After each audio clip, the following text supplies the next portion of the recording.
Bon, je ne prétends pas apporter des solutions à cette crise terrible que connaît la Syrie depuis près de 3 ans, mais je voudrais essayer de vous aider à comprendre, si je peux, si c'est possible aussi, pourquoi il y a cette crise, quels sont les éléments fondamentaux.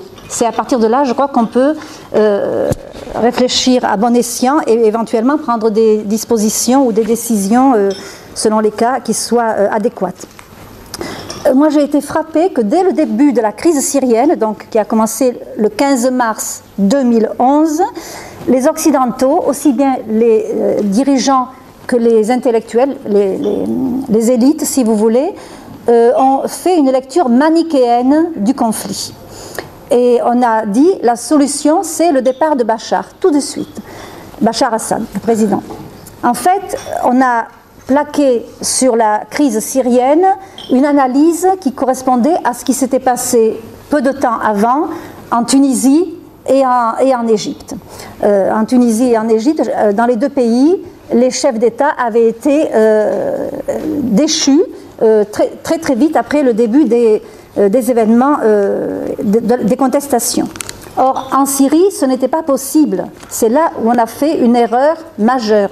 Et aujourd'hui, je vais tout de suite à la fin, aujourd'hui, nous payons le prix de cette erreur de départ. Donc c'est dès le début qu'on a mal évalué la situation. Voilà, donc c'est une lecture manichéenne. On a dit tout à l'heure, hein, les bons d'un côté, les méchants de l'autre. J'ai là une déclaration récente de l'ancien Premier ministre français, François Fillon, qui était donc Premier ministre lors du début de la crise syrienne, donc il s'est engagé dans ce mouvement manichéen. Il est allé au Liban il n'y a pas longtemps, et voilà ce qu'il a déclaré après 3 jours passés là-bas, où il a rencontré beaucoup de monde, de tous les courants politiques. Alors, la première chose qu'il a comprise à la suite de ses entretiens avec les Libanais, c'est, je le cite, « L'Europe a une vision trop simpliste de la situation régionale du Proche-Orient. Par exemple, au sujet de la Syrie, il y a les bons et les méchants. Et les Français ont rapidement établi une comparaison avec la situation en Tunisie et en Égypte et la chute rapide des dictatures dans ces 2 pays. Et la suite est importante. Cette comparaison a dicté la politique du gouvernement français à l'égard de la Syrie. Pourtant, je constate que la situation y est différente. » Il était malheureusement trop tard. Moi, je qualifie notre attitude d'amnésie fautive. Pourquoi je dis ça, amnésie fautive, j'insiste. Parce que l'Europe connaît parfaitement le Proche-Orient et en particulier la Syrie. Surtout la France. La Syrie actuelle, c'est le fruit de la politique française, tout comme le Liban d'ailleurs. Donc notre erreur de fond au départ est tout à fait inexcusable. J'ai sous les yeux une longue conférence que j'ai donnée aux officiers de Saint-Cyr, Coët-Quidan, l'année dernière. Je vais reprendre un peu l'essentiel de ce que je leur ai dit. Oui, contrairement à la Tunisie et à l'Égypte, la Syrie n'a pas une tradition de nation unie. Je ne dis pas que les Syriens n'ont pas le sentiment national, c'est pas ça. Mais c'est une nation composite, il n'y a pas un tronc commun entre tous les citoyens de ce pays. Elle est composite sur le plan ethnique, vous le savez, je n'entre pas dans les détails, et sur le plan religieux, bien entendu. En tout cas, il était évident que tôt ou tard, les sunnites syriens et ceux de la région voulaient prendre une revanche. Personnellement, à chacun de mes voyages en Syrie, j'observais le développement de l'islamisation des mœurs. Vraiment, ça fait 33 ans que je connais le pays et à chaque fois je voyais les progrès, notamment le voile intégral, le refus de servir de l'alcool dans les bars, etc. Enfin, dans certains bars. Donc, les frères musulmans qui étaient hors la loi s'étaient réfugiés à l'étranger, mais attendaient des circonstances propices. Et ces circonstances, eh bien, elles sont arrivées avec le début des révoltes arabes. Pour le monde sunnite, c'était l'occasion rêvée d'en finir avec ce régime alawite, donc hérétique et illégitime. Alors après, très vite, la guerre en Syrie s'est confessionnalisée. C'est vrai qu'au tout début, elle ne l'était pas, mais très vite, elle s'est confessionnalisée et là je mets l'accent sur notre faute à nous, c'est qu'en disant la solution, tout de suite, la solution passe par le départ de Bachar Assad, on a contribué à cette confessionnalisation. Au fond, on a donné un feu vert au monde sunnite, vous pouvez y aller, de toute façon, nous sommes à vos côtés. Je veux juste citer là une chose terrible pour montrer cette dimension confessionnelle du problème. En Arabie Saoudite, peu de temps après le début de la crise, lors de l'appel du muezzin à la prière, 5 fois par jour, l'appel était assorti d'une demande à Dieu d'envoyer un combattant pour tuer Bachar, le traître de l'islam, le traître à l'islam, pardon. Que Dieu nous envoie un moudjahid capable de tuer Bachar qui trahit l'islam. Nous savions tout ça, mais bon.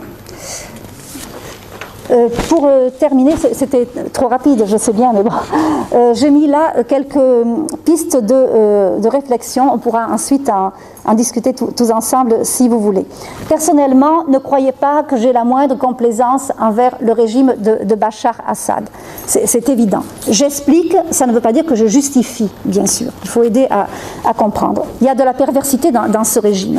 Et contrairement à une idée trop répandue en Occident, croyez-moi, beaucoup de chrétiens de Syrie n'aiment pas ce régime.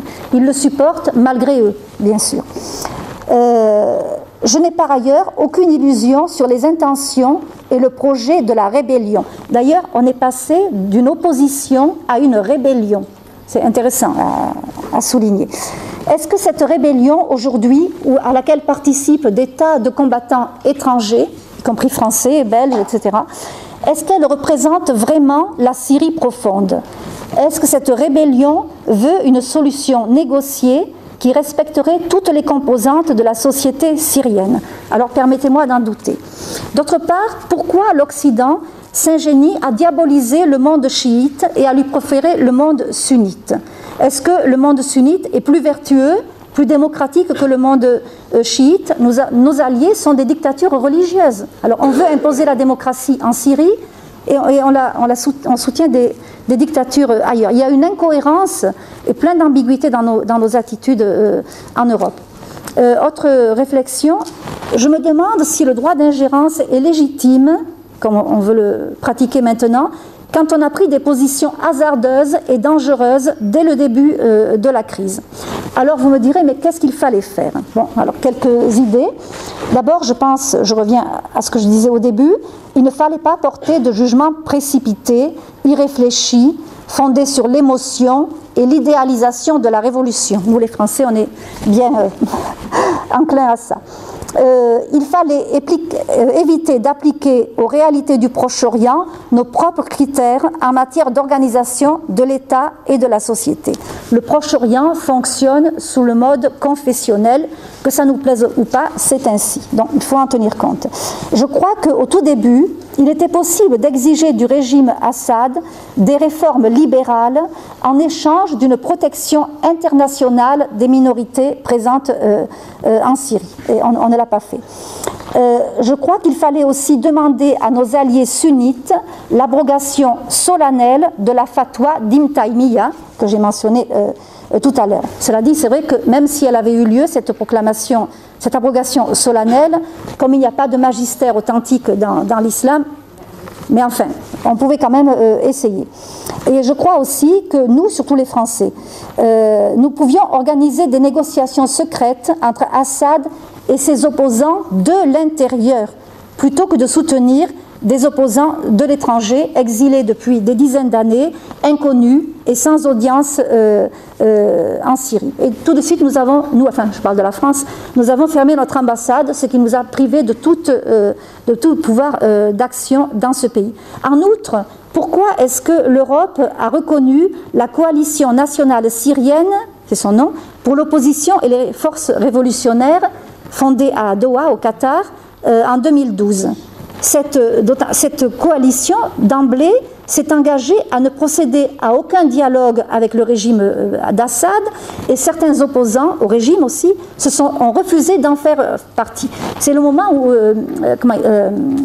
Lardar Brahimi, l'envoyé spécial de l'ONU pour la Syrie, protesté contre l'attitude française, européenne.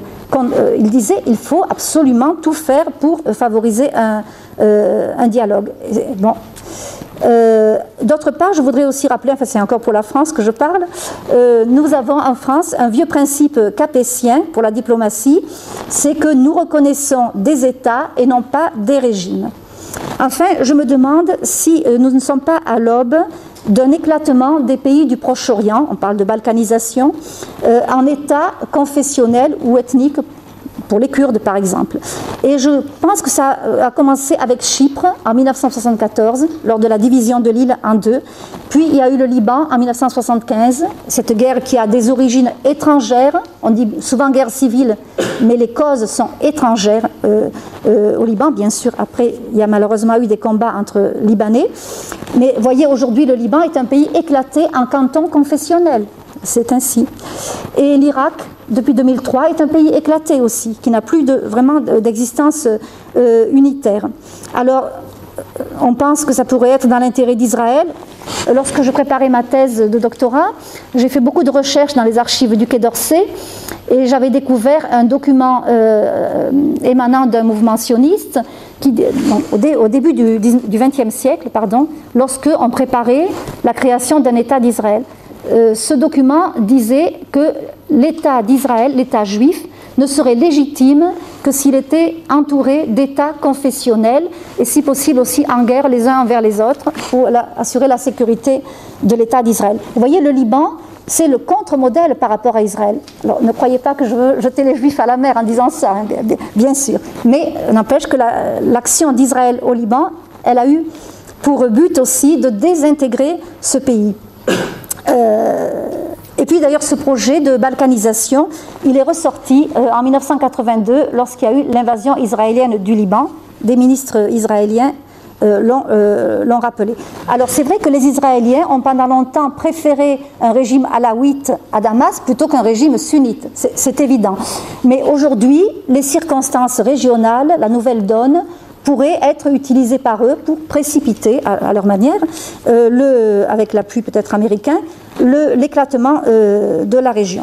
Enfin, je regrette profondément que l'on cherche toujours à exclure la Russie et l'Iran des négociations pour résoudre la crise syrienne. C'est tout à fait inacceptable. Ce sont de très grands acteurs et il n'y a objectivement aucune raison de les exclure.